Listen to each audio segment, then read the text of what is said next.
Olá pessoal, tudo bem? Meu nome é Samuel Dalelast, sou médico. Esse é o nosso canal aqui no YouTube para falarmos sobre saúde, bem-estar e qualidade de vida. O tema de hoje é um dos temas mais pedidos lá nos nossos comentários abaixo dos vídeos.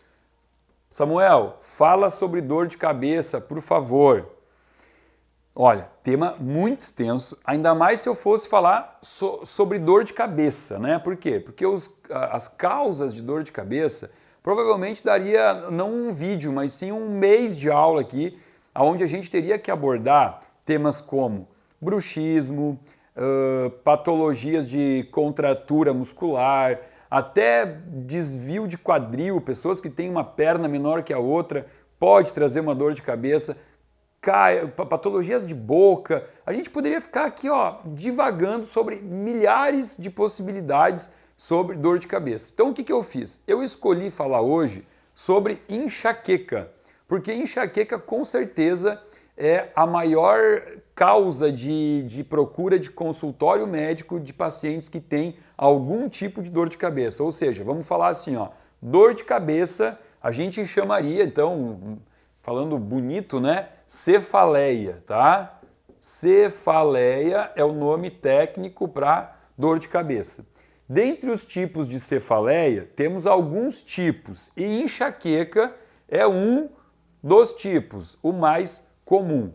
E dentro da enxaqueca, eu listei aqui as principais causas que podem levar à enxaqueca. Então, se você é uma pessoa que tem enxaqueca, vamos aqui tentar entender qual ou quais são as possíveis causas que podem estar levando a esse sintoma. Primeira coisa importante de entender é o seguinte: não é normal. Não aceite isso como normal, tá? Ah, mas eu tenho enxaqueca desde que eu tenho 14 anos de idade. Hoje eu estou com 40, então eu já me acostumei, deve ser normal. Não, não é normal. Possivelmente a causa da enxaqueca que está levando você a ter esse sintoma, ele nunca foi modificado. Então, vamos entender isso hoje para ver o quanto você pode modificar hábitos para poder melhorar esse teu sintoma aqui, tá bem? Basicamente, quando eu falo enxaqueca, eu estou falando sobre vasodilatação. E até o final do vídeo vocês vão entender isso, tá? Eu posso dizer hoje, a ciência já pode falar assim, enxaqueca é igual a vasodilatação. Mas por diversas formas diferentes que pode chegar a isso. Vamos começar falando sobre o intestino, porque essa, na minha opinião, é uma das causas mais comuns que existem, tá? Intestino. Aí eu vou ter que fazer de novo o desenho que eu já fiz lá nos meus 4 vídeos sobre intestino. Tem uma playlist sobre intestino. Aliás, vamos colocar aqui em cima, playlist sobre intestino. 4 vídeos, depois você pode assistir aí e entender com... Aqui eu vou resumir, lá você vai entender melhor. Estou desenhando aqui as células do intestino. E agora vocês vão ter que ter um pouco de criatividade para imaginar assim, imagina o intestino, vou pegar um copo aqui, imagina o intestino como um tubo cilíndrico, né? Nosso intestino é um cilindro. E aí por dentro, a parte interna desse tubo, ela é revestida por células chamadas de enterócitos, se o intestino for delgado, né? Se for intestino grosso, é colonócito.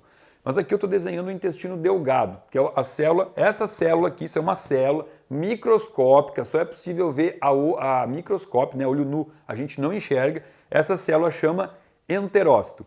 Então imagina que todo esse tubo ele é forrado por enterócitos, de modo que essa parte aqui que você está vendo, esses dentinhos, que são chamadas de vilosidades, essa parte aqui, ela está em contato com a parte interna, ou seja, se eu for desenhar o tubo, eu desenharia assim, vamos desenhar um cilindrão aqui,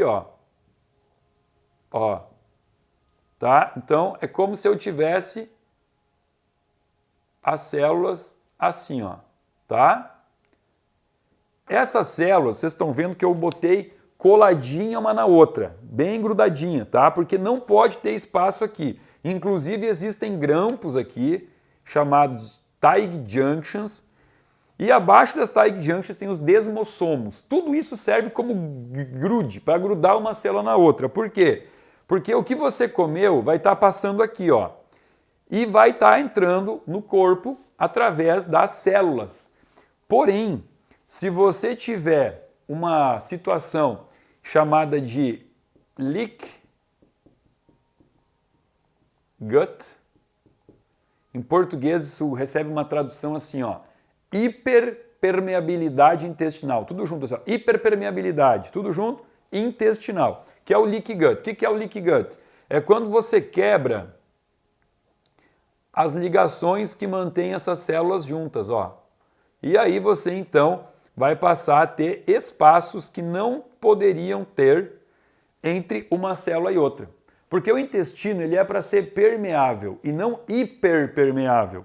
Quando você passa a ter o intestino hiperpermeável, e as principais causas da hiperpermeabilidade é o quê? É o estresse agudo.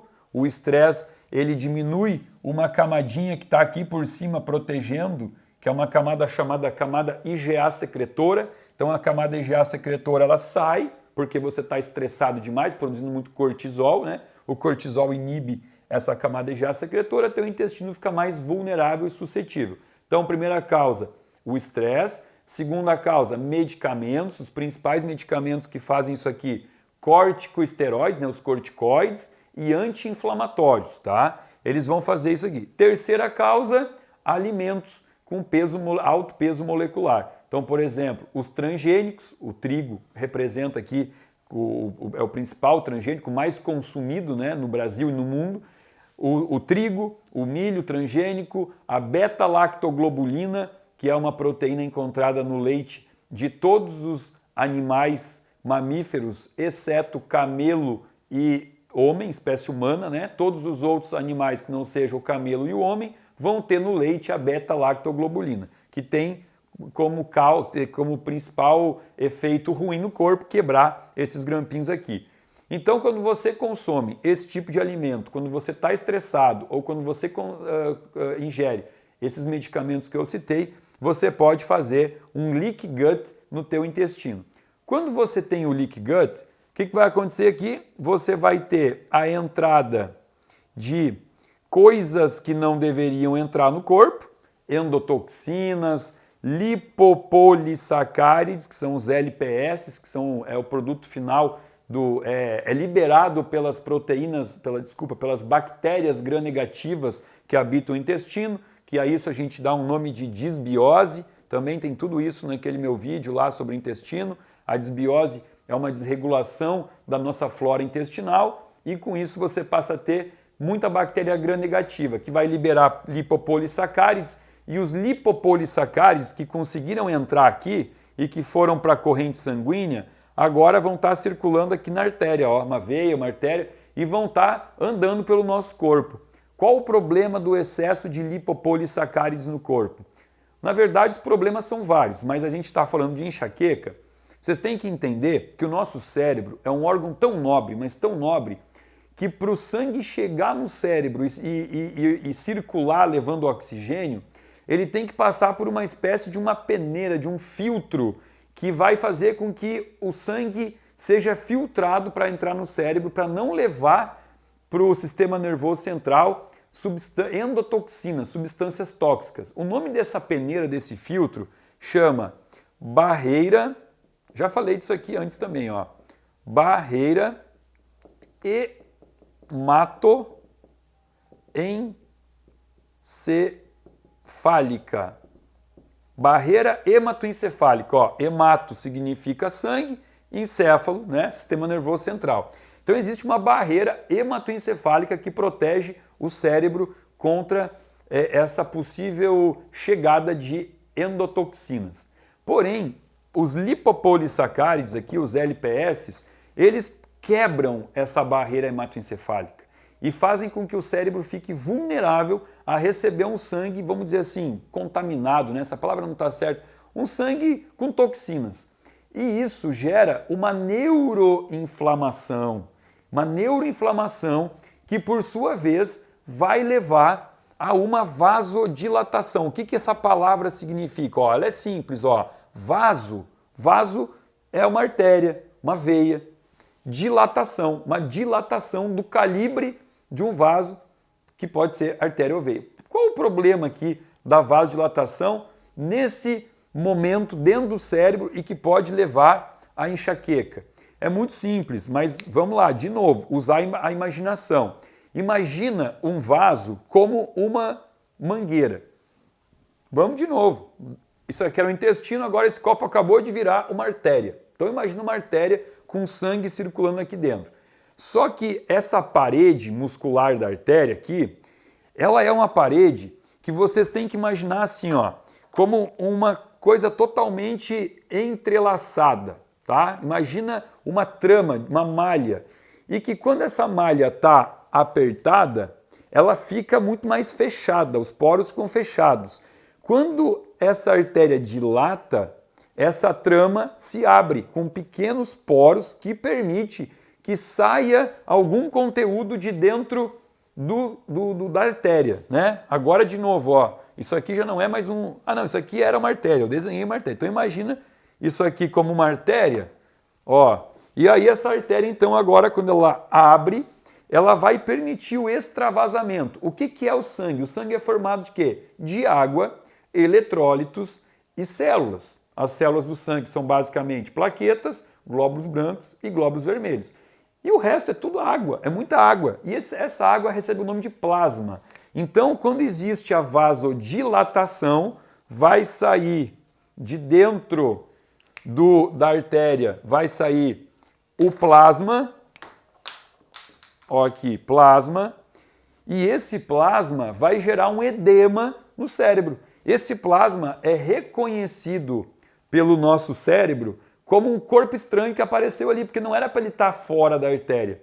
E esse corpo estranho vai gerar um processo inflamatório às custas de leucotrienos. Leucotrienos que vão vir lá da cascata inflamatória. E eu falei sobre isso no nosso vídeo sobre TPM, né? Eu expliquei por que da enxaqueca na TPM, porque a enxaqueca, a TPM também aumenta os leucotrienos que vão fazer com que haja uma resposta inflamatória que leva à dor. Então, quando eu falei que enxaqueca é igual a vasodilatação, aqui a gente já fez essa associação pensando no intestino, entenderam? Então, fica a dica. A alimentação, pela minha experiência de consultório, é sim a maior causa de enxaqueca que os pacientes apresentam, tá? Vale assistir os vídeos todos que eu coloquei sobre intestino, já marquei ali, é uma playlist de 4 vídeos. Vamos dar sequência, então, falando dos outros itens, ó, intestino foi segundo, ó, primeiro, segundo, alterações dos canais iônicos, né? Liberando cálcio mais 2, que vai promover, vai entrar na célula e vai promover a ruptura da vesícula, liberando aqui neurotransmissores. Eita, tá difícil escrever aqui e falar junto, né?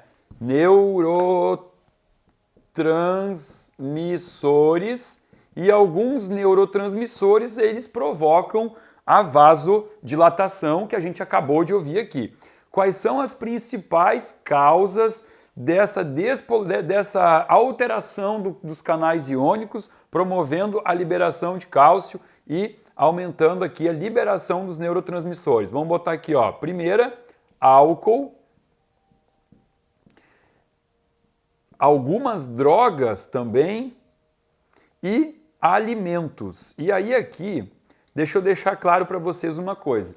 Eu falei no nosso item intestino sobre os alimentos inflamatórios ao intestino humano, podendo provocar a hiperpermeabilidade intestinal. Isso é alimento inflamatório, que vai ser inflamatório para qualquer um. Não existe individualidade. Ah, será que eu posso ter contato com a beta-lactoglobulina sem ter problema? Não, algum problema vai ter. Talvez na primeira década de vida, na segunda, na terceira, em algum momento vai ter. E talvez você possa ter sintoma ou não. Às vezes é assintomático, não sente nada. Mas aqueles são alimentos inflamatórios. Porém, existem os alimentos que você pode ter alergia.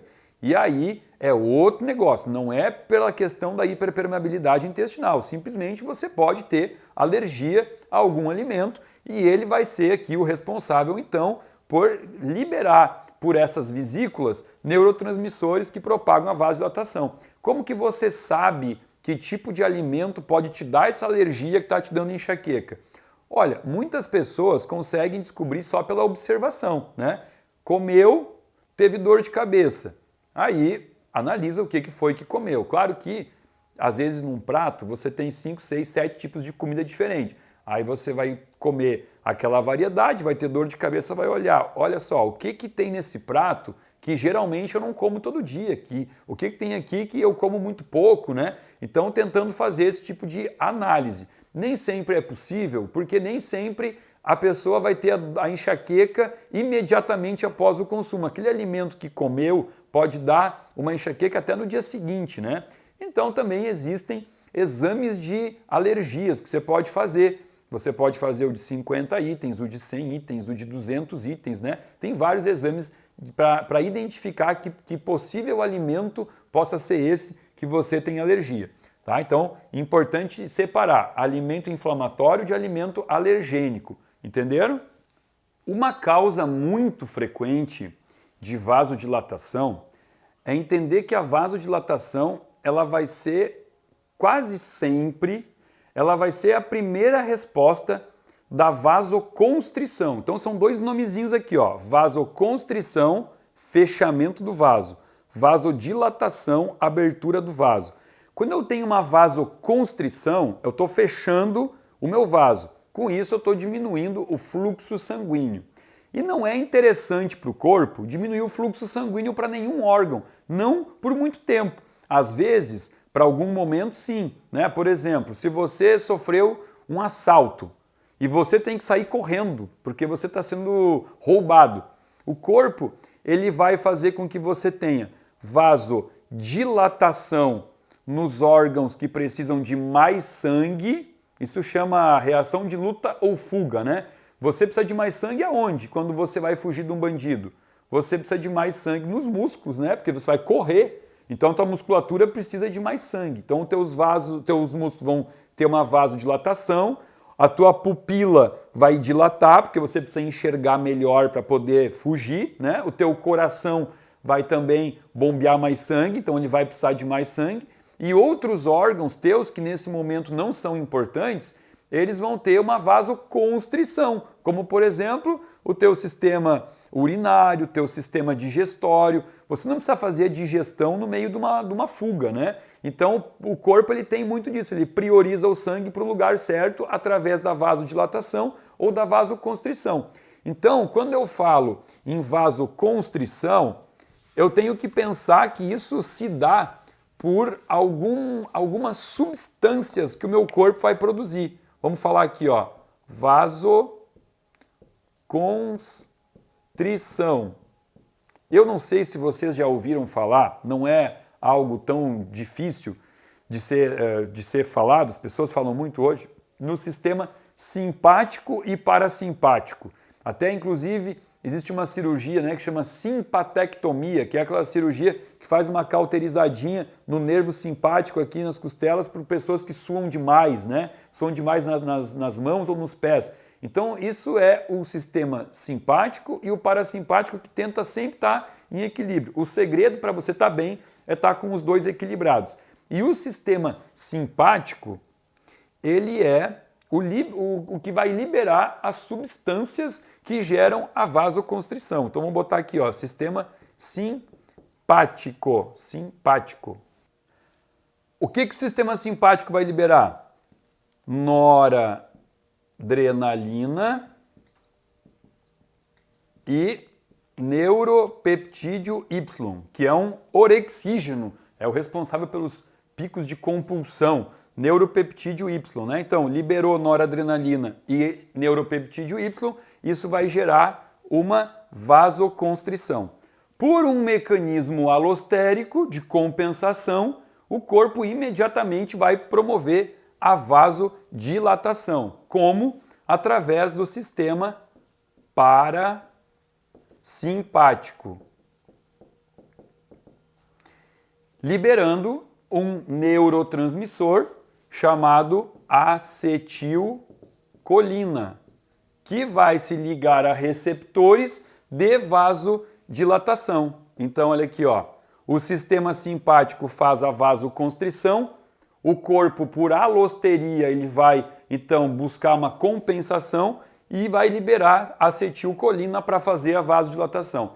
Qual é a coisa importante disso aqui? É entender que quanto mais eu for aos extremos, se eu tiver uma vasoconstrição intensa e eu for para uma vasodilatação intensa, se eu for para os dois extremos, eu tenho muito mais liberação de plasma para o cérebro, causando maior edema, maior inflamação, maior quantidade de leucotrienos. Bom, eu não posso deixar de citar, não é extremamente importante, extremamente comum, mas eu não posso deixar de falar sobre o peptídeo relacionado ao gene da calcitonina, porque esse peptídeo aqui, ele gera um processo de vasodilatação, principalmente ele acomete o ramo oftálmico do trigêmeo. O trigêmeo é um nervo que a gente tem na face, que ele tem 3 ramos, né? Ele é assim, ó. E o primeiro ramo aqui, ele é mais oftálmico, oftalmológico. Então, existem remédios usados para tratamento de enxaqueca que são inibidores desse peptídeo aqui, peptídeo relacionado ao gene de calcitonina. Então, tem muito paciente, muito médico, muito neurologista que trabalha justamente com enxaqueca, que tem esse domínio, e ele percebe que aquela dor de cabeça do paciente, ela é de caráter mais associado à questão oftalmológica. Ah, importante, agora falando nisso, você vê como o vídeo é ao vivo, né? A gente não vai querer editar aqui. Olha que importante. Quase que eu acabo um vídeo de enxaqueca e não falo sobre a aura, né? Porque pacientes que têm enxaqueca, eles sabem, alguns pacientes com enxaqueca, eles sabem quando vão ter a aura. O que é a aura? É aquilo que antecede a dor de cabeça. É uma fase em que algumas manifestações elas começam a aparecer sem a dor, né? Então tem gente que começa a ficar com um pouco mais de fotossensibilidade, a luz começa a incomodar, ou o barulho começa a incomodar, pode começar a ver algumas manchas na visão, alguns pontinhos na visão. A aura, na verdade, ela é muito individual para cada indivíduo. E a aura, o que é interessante entender aqui? Ela faz parte da fase da vasoconstrição, que é o que eu acabei de falar, né? Depois da vasoconstrição vem a vasodilatação. Então, nesse período que diminui o fluxo sanguíneo por uma vasoconstrição, algumas manifestações como sensibilidade à luz, sensibilidade ao som, isso tudo pode aparecer. O paciente não tem dor nenhuma, mas ele já sabe que depois disso vai vir a dor de cabeça. E muitos dos remédios usados para enxaqueca, eles só vão ter realmente aquele efeito antidor de não deixar a enxaqueca se instalar se forem tomados na fase da aura, que é essa fase da vasoconstrição, para não permitir que haja a vasodilatação. Tá? Então agora que eu acabei de apagar, mas estava escrito aqui todo o sistema simpático mostrando a vasoconstrição, então importantíssimo essa questão da medicação no momento da vasoconstrição, ou seja, no momento da aura. Nem todo paciente com enxaqueca tem a aura. Aí fica um pouco mais complicado, vai medicar só mesmo quando tiver a dor. Óbvio que ao final do vídeo vocês vão ver que tudo que eu estou tentando ajudar aqui é para que vocês mudem os hábitos que não deixem a enxaqueca vir, para vocês não precisarem tomar remédio. Eu ouso dizer, não quero fazer propaganda enganosa, mas assim, eu conto nos dedos de uma mão quem foram os meus pacientes que ainda estão tendo enxaqueca depois de mudar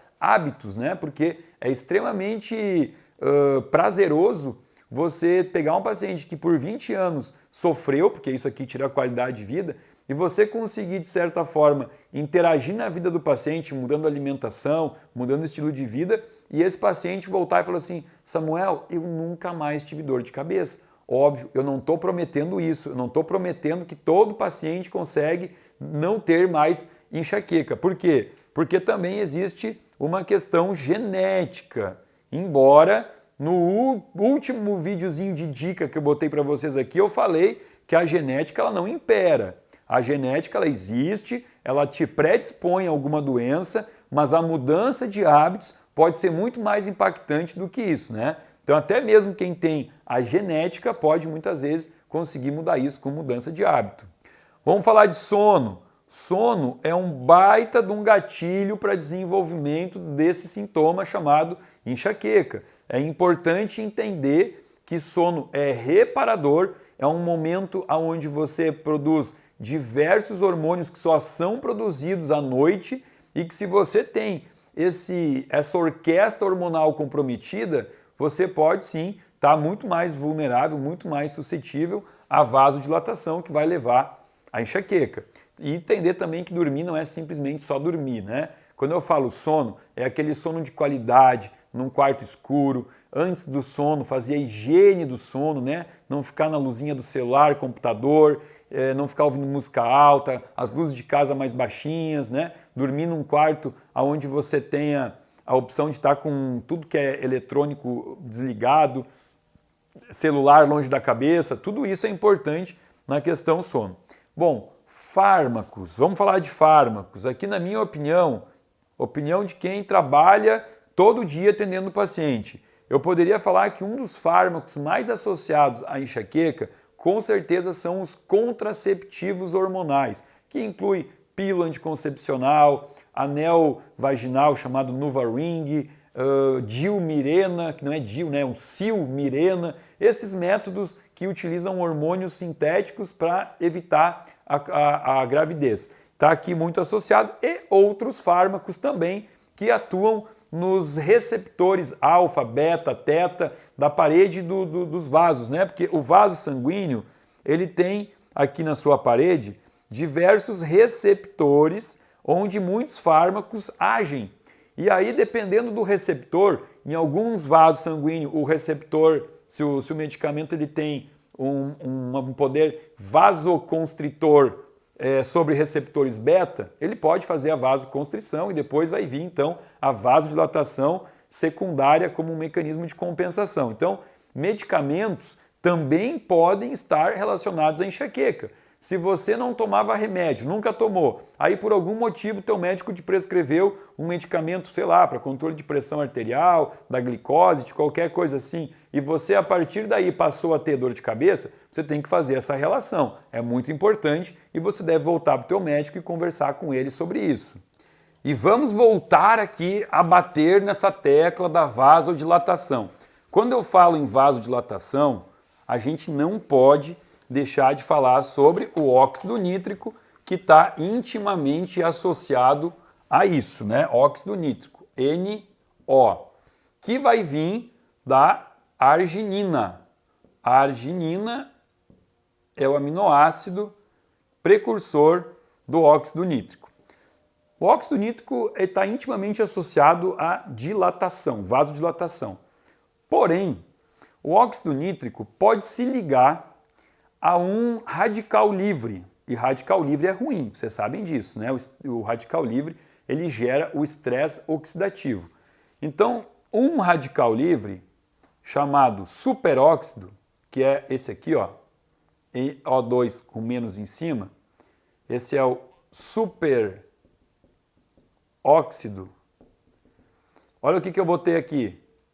Eu vou ter o N, agora eu vou ter 2 oxigênios mais 1. Eu vou ter o NO3 menos. E o que é o NO3 aqui, com menos em cima? É o peroxinitrito. Peroxinitrito é a substância que mais ataca o cérebro. A gente está falando de cérebro, de enxaqueca.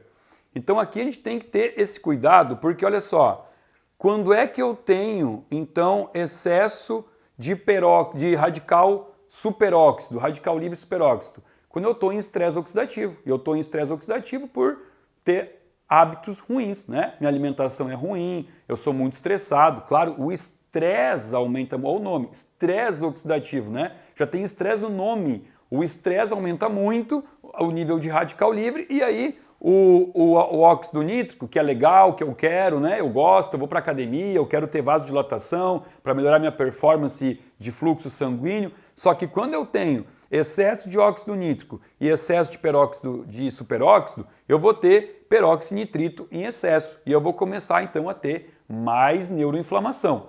Tá? Então isso aqui é fundamental de entender a importância de estar com o nosso estresse oxidativo equilibrado, né? Daí não é equilíbrio de estresse, é não estar em estresse oxidativo, estar neutro, vamos falar assim.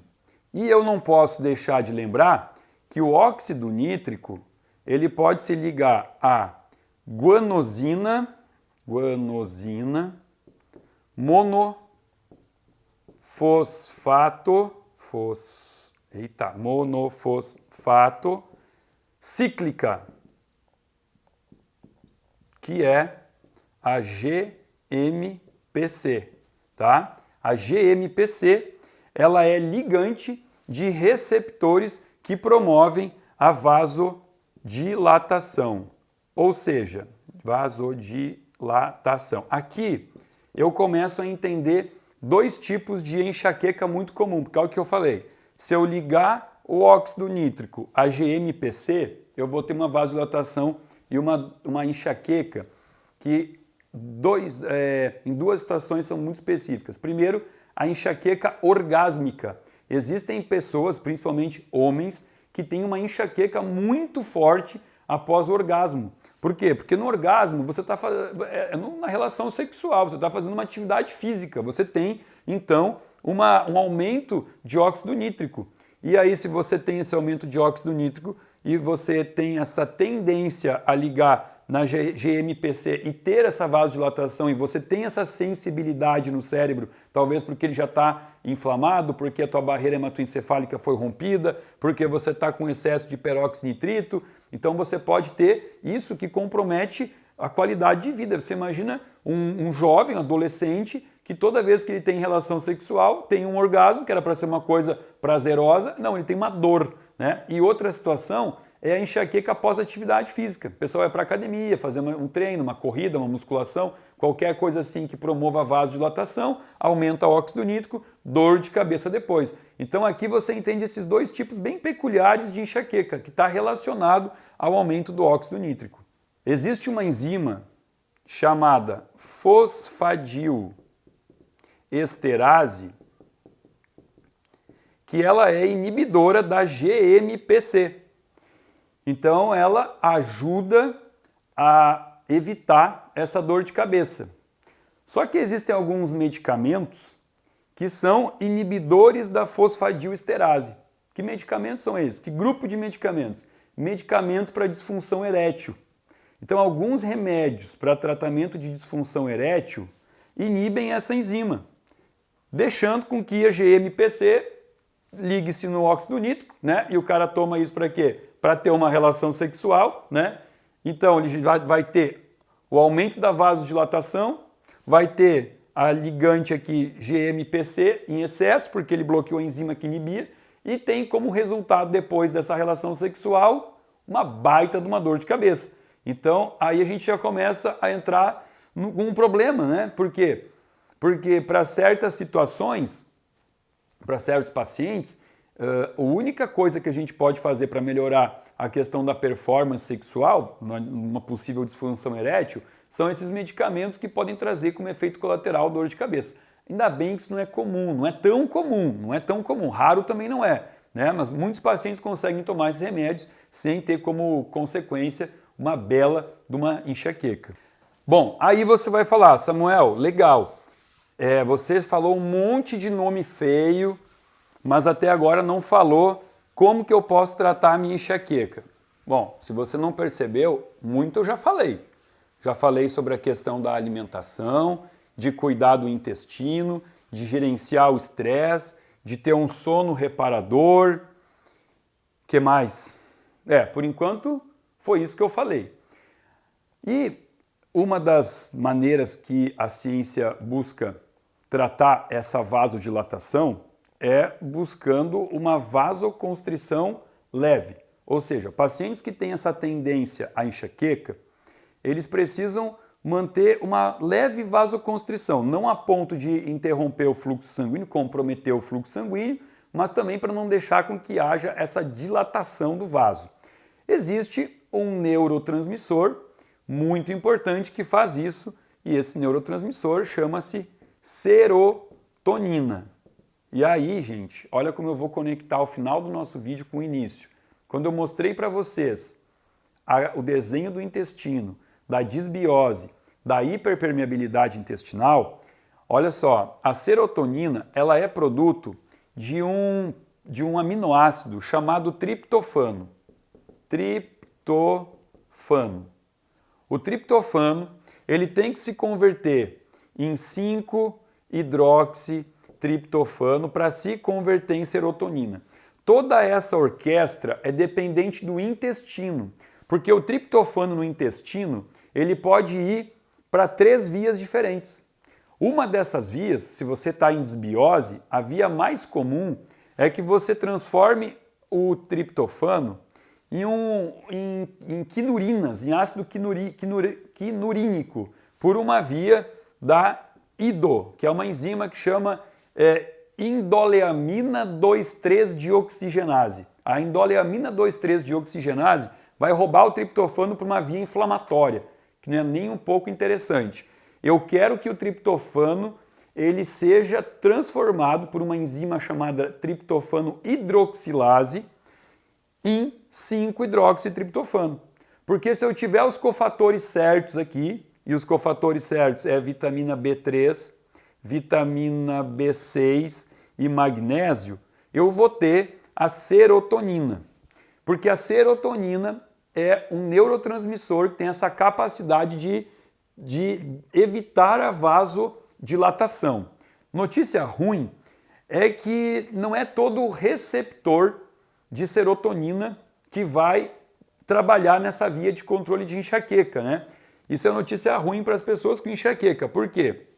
Porque eu posso ter diversos receptores distribuídos no corpo, com diversos números diferentes, mas é o receptor de serotonina 1, que também é dividido em 1A, 1B, 1C, 1D, 1E, e é o receptor 1D, que é dividido em A e B, é apenas o receptor 1DB, ó, 1DB, que vai ser o receptor que quando a serotonina se ligar, ele vai trabalhar em prol a tratar a enxaqueca do paciente, né? Então, por isso que muitas vezes os medicamentos que têm como função potencializar a serotonina, que são os antidepressivos, que é a primeira classe que é usado para tentar controlar a enxaqueca, nem sempre vai funcionar. Agora você entende por quê? Que no vizinho o remédio funcionou. A venlafaxina, desvenlafaxina, fluoxetina